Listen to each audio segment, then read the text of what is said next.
Hello mga kusinera! Ang suggest sa atin ngayon ay kaldereta. Shoutout sa'yo Ate Inday. Thank you po for suggestions. Share ko lang muna. Isa ang kaldereta sa mga gusto kong niluluto. Kaya tara, simulan na natin.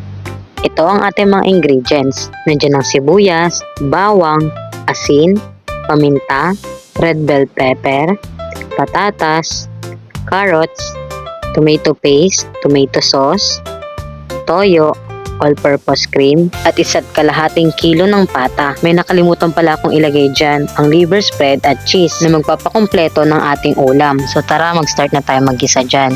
Painitan lang natin ang kawali at maglagay ng mantika kapag mainit na. Kapag mainit na ang mantika, ilagay na natin ang bawang, sibuyas, at halu-haluin natin to. At sinunod naman natin ang pata. So, pwede naman ang laman lang ng baboy. Pero kung gusto mong makatipid kahit manok, pwede dyan. Kasi ikaw naman yung kakain eh. Halu-haluin mo lang at pagkatapos takpan mo na para lumambot. Matapos ang ilang oras, timplahan na natin ng paminta, asin, at halu-haluin. Kailangan natin tong palambutan ng ilang oras kaya takpan lang natin. Tapos dyan, optional lang yung toyo. Kasi ako mas prepare ko na tinitimplahan sa toyo para mas manuot sa baboy. Tapos dyan, halu-haluin nyo lang.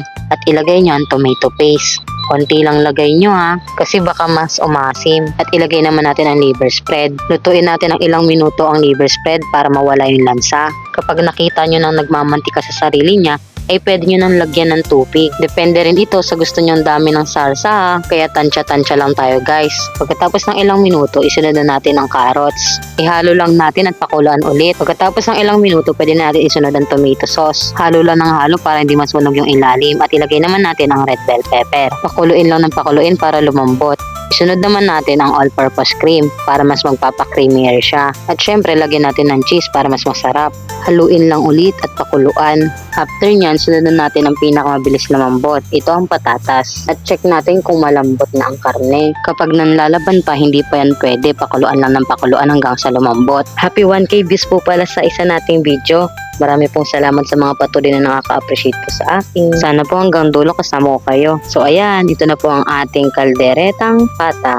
Marami pong salamat sa panonood. Kaya ano pang hinihintay nyo?